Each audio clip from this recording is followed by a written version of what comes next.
में आगे बढ़ेंगे, आपको बताएंगे कि द्वापर युग में भगवान श्री कृष्ण और सुदामा की मित्रता और समर्पण की कथा आज भी लोगों को प्रेरित करती है। अब कलयुग में राजस्थान से आस्था और त्याग की एक ऐसी ही अनोखी मिसाल सामने आई है।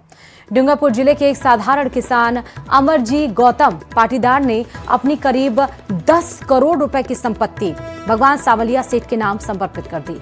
इस संकल्प को पूरा करने के लिए उन्हें पूरे 10 साल तक संघर्ष करना पड़ा और 100 से अधिक बार सामलिया जी और चित्तौड़गढ़ के चक्कर लगाने पड़े। आखिरकार उनकी 10 बीघा से ज्यादा जमीन की रजिस्ट्री भगवान सामलिया सेठ के नाम हो गई। अब वे अपनी माता के 1 किलो चांदी के आभूषण भी मंदिर में अर्पित करने की तैयारी कर रहे हैं। आस्था, समर्पण और त्याग की यह कहानी पूरे प्रदेश में चर्चा का विषय बनी हुई है।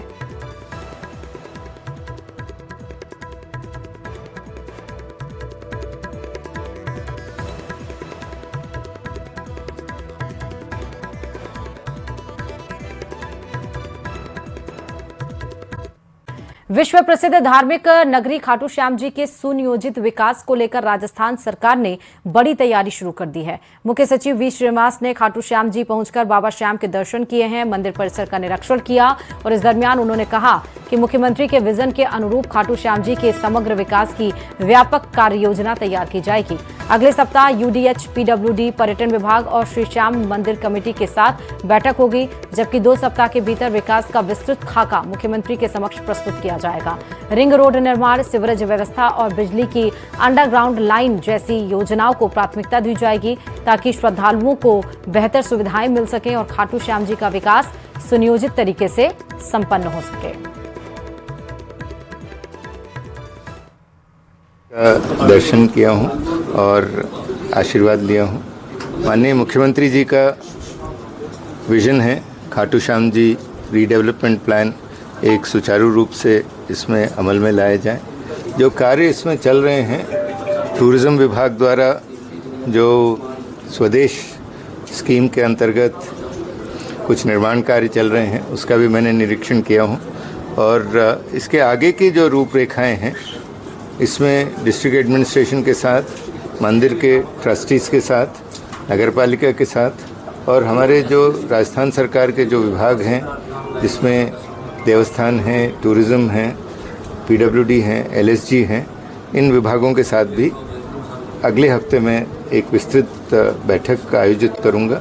डीडवाना शहर में फाइबर केबल बिछाने के नाम पर लापरवाही का खेल लगातार लोगों की जान पर भारी पड़ रहा है।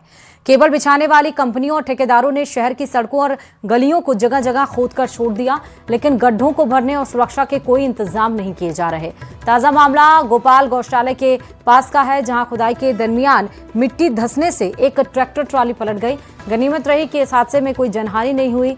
वहीं बिना योजना के की जा रही खुदाई के जलदाय विभाग की मुख्य पेयजल पाइपलाइन में भी क्षतिग्रस्त हो गई है और हो रही है क्षतिग्रस्त, जिसमें कई इलाकों में पानी की सप्लाई ठप हो गई, जिस वजह से और हजारों लीटर पानी बर्बाद हो रहा है। विभाग ने ठेकेदार को नोटिस जारी कर सुधार के निर्देश दिए हैं, लेकिन हालात अब भी नहीं बदले। खुले गड्ढे, बिना बैरिकेडिंग और चेतावनी बोर्ड के काम अब शहरवासियों के लिए बड़ा खतरा बन गया है।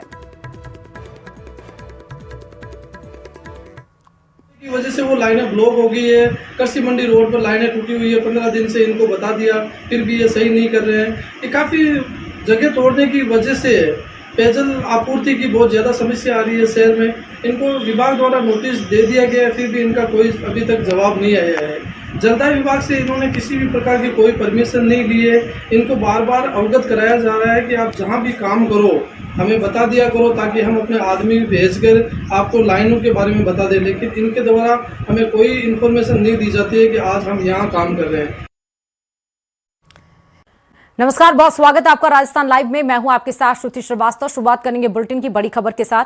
नागौर पुलिस ने अवैध खनन और अवैध परिवहन के खिलाफ बड़ी कार्रवाई करते हुए करीब 4.5 करोड़ रुपए की मशीनें और वाहन जब्त कर लिए हैं। अतिरिक्त पुलिस अधीक्षक आशाराम चौधरी के निर्देशन में खिंसर और पांचौड़ी थाना पुलिस ने संयुक्त अभियान चलाया है। खिंसा थाना क्षेत्र में अवैध बजरी और पत्थर के परिवहन में इस्तेमाल हो रहे 8 वाहनों को जब्त किया गया है, जिनकी अनुमानित कीमत करीब 3 करोड़ रुपए है। वहीं पांचौड़ी थाना क्षेत्र में अवैध खनन करते हुए 2 जेसीबी और 1 LNT मशीन जब्त की गई है, जिनकी कीमत करीब 1.5 करोड़ रुपए बताई गई है।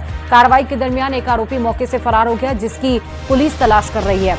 पुलिस का कहना है कि जिले में अवैध खनन के खिलाफ अभियान आगे भी लगातार जारी रहेगा।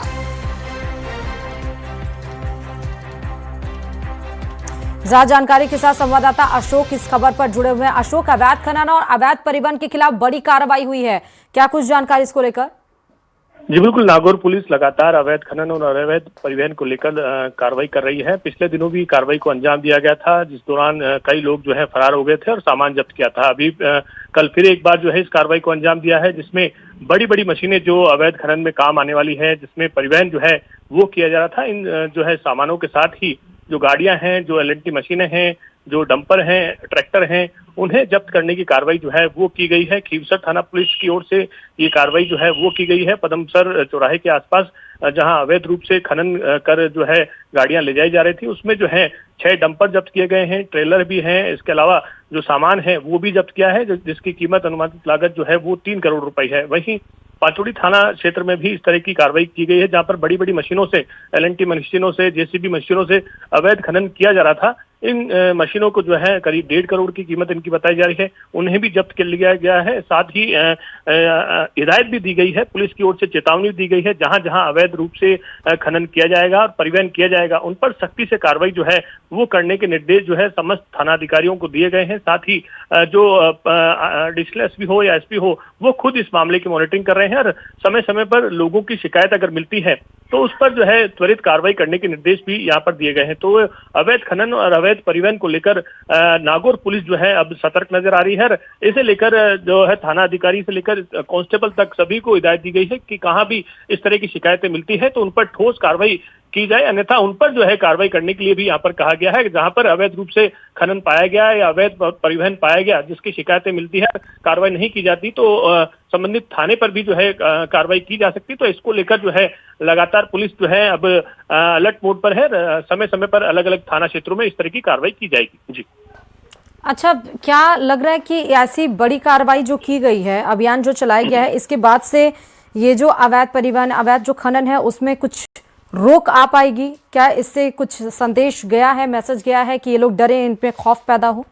अशोक, बिल्कुल, जरूर मैसेज देने के लिए ही ये कार्रवाई जो है वो की गई है, क्योंकि अब जैसे कि 8 वाहन जो है किसी के जब्त हो जाते हैं, या फिर बड़े बड़े वाहन जिससे खुदाई होनी है, जिससे पहाड़ों को काटा जा रहा है, जिस पर अवैध खनन किया जा रहा है, उन मशीनों को जब्त किया जाएगा। तो जो अन्य लोग हैं वो भी सतर्क होंगे। जैसे कि 4.5 करोड़ रुपए की अगर उनकी मशीनें जब्त हो जाती हैं, तो दूसरे जो लोग हैं वो भी इससे सतर्क होंगे और वो भी कहीं ना कहीं खनन से दूर भागेंगे। तो फिलहाल इसे लेकर जो है संबंधित थाना क्षेत्रों में जो अपील भी की गई है और जहां पर भी अवैध खनन चल रहा है उनके खिलाफ सख्ती से कार्रवाई के निर्देश दिए गए हैं। अब देखने वाली बात होगी कि कितना असर जो है वो आने वाले समय पर जो अवैध खनन नागौर क्षेत्र में हो रहे हैं उन पर पड़ता है और कितनी कार्रवाई आगे और देखने को मिलती है। अच्छा, अमूमन जो गांव वाले हैं, स्थानीय लोग हैं, वो यही कहते हैं कि अवैध जो खनन हो रहा है, अवैध जो गाड़ियां यहाँ पर जा रही हैं, पुलिस के थाने भी रहते हैं, कहा जाता है कि पुलिस भी कोई एक्शन नहीं लेती है। तो क्या इस अभियान के जरिए उन तमाम पुलिस को ऊपर भी कार्रवाई की जाएगी जो इसको नजरअंदाज करते हैं?